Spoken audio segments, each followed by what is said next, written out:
¿Se me escucha? No. Hola, ¿qué tal? ¿Todo bien? ¿Todo correcto? No. Y yo que me alegro. Entonces voy a hablar así, de manera más directa, sin que tape tanto, que nos salgan dando en el plano. A quitar los lentes para un poco también tener una cercanía más fuerte No. contigo que lo No. usual. Bueno, ha sido unos días muy bonitos y justo ayer fue un día bonito porque llamé a mi madre. Ella prácticamente está viviendo en otro país. Entonces es agradable poder escucharla de vez en cuando. Y cuando la pude escuchar y todo, aparte de las primeras intenciones que cualquiera tiene, es saludar, cómo está la familia, cómo está mi perrita, cómo está mi abuelita y así, también le quería preguntar una pregunta un tanto importante. La cuestión es que yo estaba escuchando el podcast de Andrew Huberman con Green. No me acuerdo de la otra parte de su nombre, pero Green. Autor de Mastery y también autor de 48 leyes del poder y no sé qué más cosas.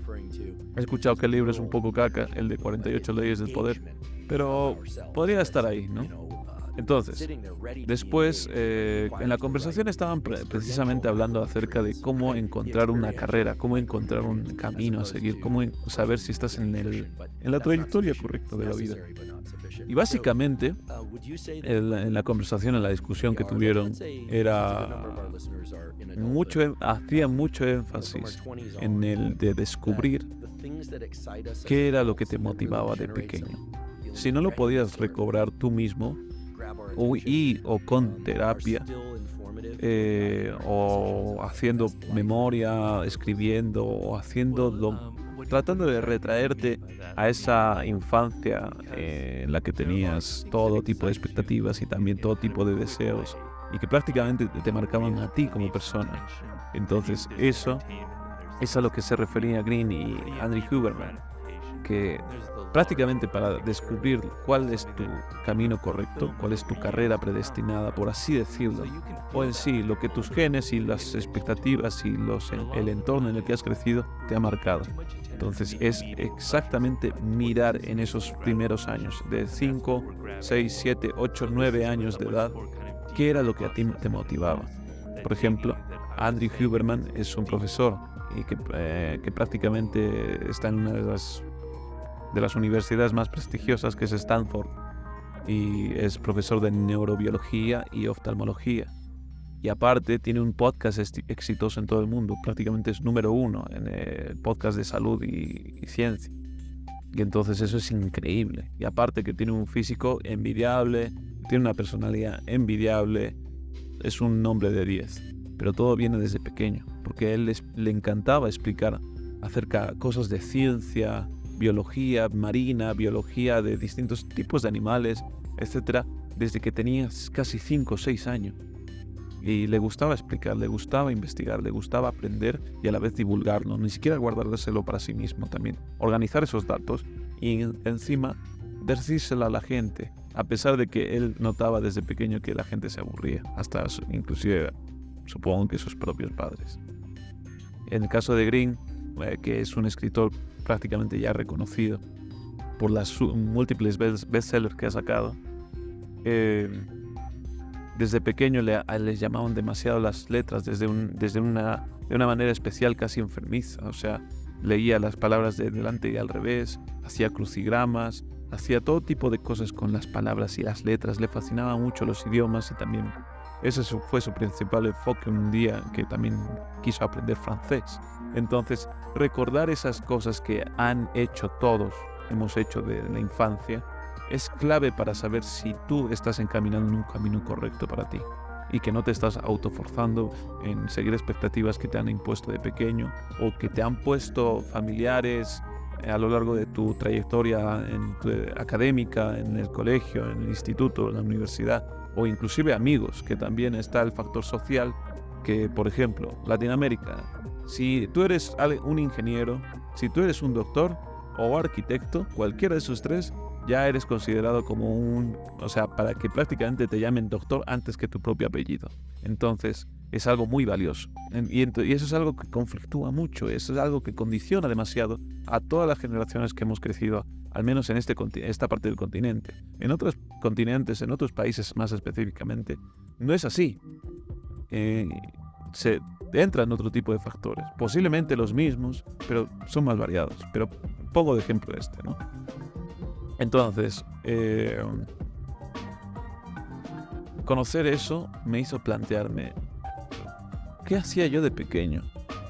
Yo, por ejemplo, lo que más recuerdo destacar de mí era que, por ejemplo, una vez que me explicó mi mamá acerca de perspectiva, de cuando una cosa está cerca se hace grande y cuando está lejos se hace pequeña, es una idea que se me quedó por alguna razón. Y de lo que me acuerdo en sí es de un día que la profesora, cuando yo estaba en jardín o primero de primaria máximo, algo muy pequeño, yo me acuerdo cómo hice un dibujo de una niña. Si este es el papel A4, yo hice la niña de prácticamente el mismo tamaño que el papel y la casita, y dibujé una casita a su costado que era de este tamaño. Pero es que en mi cabeza yo pensaba, sí, tiene sentido, porque si la cámara o el punto de vista del papel, o sea, de donde yo estoy viendo esta imagen, ¿no?, está al ras del suelo y encima la niña está súper cerca y la casa súper lejos, puedo hacer que la casa esté aquí, en esta franja, y la niña también está en la misma franja, pero súper gigante, y que tenga sentido. Y entonces yo me acuerdo como que la profesora me negaba que eso estaba incorrecto, que estaba mal, que tendría que hacerlo otra vez, o que no he entendido muy bien, o que prácticamente estaba de manera incorrecta. Y mi madre sí recuerdo que me dio la razón y que supongo que se sorprendió hasta cierto punto. A mí al menos me hizo un impacto lo suficientemente grande para al menos seguir recordándolo yo de manera consciente. Y me lo ha confirmado mi madre, que no es algo que me he inventado, o sea, es real. Y otra de las cosas era que yo de pequeño, cuando ya viví en el viejo continente, tenía la manía, yo antes me dejaba mi mamá y mi padre, no sé, no me acuerdo de quién era el teléfono exactamente, pero teníamos un Nokia de al menos de este tamaño, de este portaminas. Un Nokia antiguo, o sea, de los de teclitas, los indestructibles, los Nokia de toda la vida. Azul, de plástico. La cosa es que tenía una cámara. Era lo que era, una caca de cámara. Pero a mí me hacía mucha ilusión por alguna razón. Me gustaba mucho jugar de vez en cuando con eso. No sé si jugué mucho o en verdad no fue tanto. Pero yo tengo muchas memorias así dispersas en mi cabeza de agarrar mi muñequito de Spider-Man, poner la cámara a grabar en una parte del sofá, puesta al otro extremo, yo prepararme, que no salga en el plano y decir, ya, creo que la cámara lo va a estar enfocando aquí. Entonces yo lanzaba el Spider-Man de forma que caiga de una manera parabólica hacia el lente de la cámara, para que haga como que, ya en mi cabeza era como que, para que se vea como Spider-Man está cayendo y mientras vuela y se balancea y hace una caída. Me emocionaba y me hacía jugar con eso. Entonces terminaba de lanzarlo, lo pausaba y lo quería ver y lo miraba en esa pantallita de 3. Ni siquiera creo que grababa en MP4, en 3GP, que es un formato súper caca y súper básico. Y yo lo miraba así, todo ilusionado, me gustaba. Y inclusive yo mismo me grababa saltando hacia la cámara o haciendo algún gestito o golpeándolo ¡cling!, directamente al lente de la cámara. Y me gustaba ver eso. Y después también yo recuerdo que me gustaba mucho editar. Podía pasar mucho tiempo editando un video para simplemente... No, casi nunca he hecho. Solo una vez lo hice por un proyecto. Y el resto de veces lo hice por placer. Y me podía quedar prácticamente 4 o 5 horas de corrido editando. Obviamente terminaba cansado, pero era una de las pocas cosas que en mi época de colegio me sacaba como una motivación extra y no notaba las horas pasar. Hasta la cuarta, quinta hora que ya prácticamente estaba como que más o menos un poco ya harto o hasta los cojones. Entonces era un poco tira y afloja en ese sentido. Y lo que mi madre me reveló es que algo que me sé más que nada por mi madre, solo recuerdo una parte, que es la siguiente. Yo cuando era pequeño y estaba en jardín o en jardín de infancia o lo que sea, la mayoría de niños eran más pequeños que yo. Yo era como que un poco más alto, más grande. Y que yo sepa, no era porque estaba retrasado un año, era simplemente genética, al menos en ese momento. Y la cosa es que yo siempre tenía la costumbre de llamar a mis compañeros no como amigos o compañeritos o lo que sea.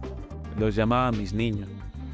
Y entonces yo no o sea, yo esa parte de la anécdota la sé así muy sutil. Y casi creo que me habría olvidado de no ser por mi madre, que me lo recuerda de vez en cuando, ¿no? Que yo les decía a mis niños. Entonces, pero lo que no sabía y lo que me aclaró mi madre anoche era que yo contaba experiencias a los chicos. O sea, yo les contaba lo que había hecho con mis abuelos, lo que había aprendido o lo que había visto y gesticulaba. O sea, y eso yo nunca me he percatado, nunca me he acordado de que me expresara, quisiera contar cosas a los niños y como que quisiera expresar y de alguna manera inclusive enfatizar emociones, porque me dijo que a la vez, y no solo con mis amigos o compañeros, sino también con ella o con mi papá o mi abuela, que hablaba gesticulando, o al menos supongo que con claras nociones, no claras, vagas nociones de gesticulación y expresión corporal a la hora de hablar. Y tener eso de tan pequeño me hizo sentir muy bien, muy especial, y es algo que nunca pensé escuchar, que yo hacía de pequeño. Pensaba que había hecho relativamente poquitas cosas y creo que no. Entonces me he dado cuenta que me llama mucho la información, me he dado cuenta que me gusta mucho expresarme y socializar y en sí enseñar hasta cierto punto, o comunicar en todo caso. Y a la vez también aprender, o sea, aprender, comunicar, expresar mis emociones y sentimientos o conocimientos. Y a la vez también editar video, o sea, creo que estoy encaminado en algo que puede surgir de una manera más o menos que yo me pueda no sé qué estoy diciendo. Creo que me puedo desenvolver bien acá. Y bueno, eso es lo que he aprendido ayer y bueno, estos 2 días que han pasado.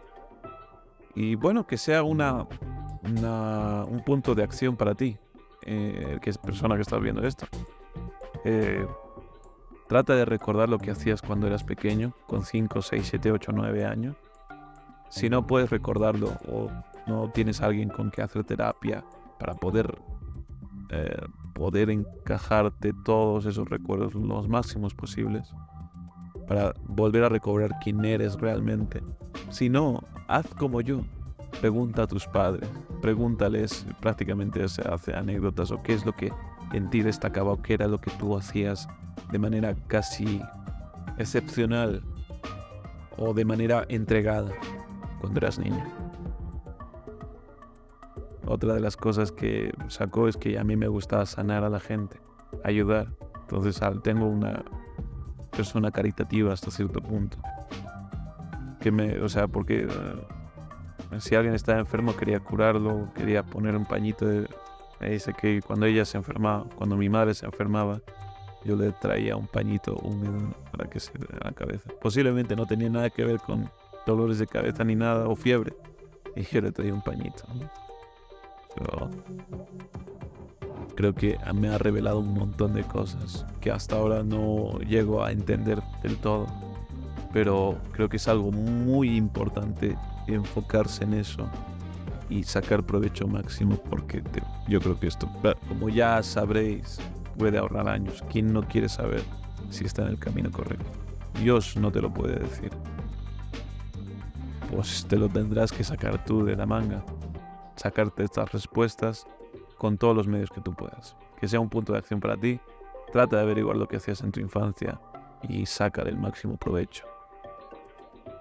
Lo más que puedas, lo más que puedas. Y trata de aprender lo máximo acerca de eso y cambiar tu ruta de vida si no estás enfocado en la que tendrías que estar. Un saludo grandes. Liga.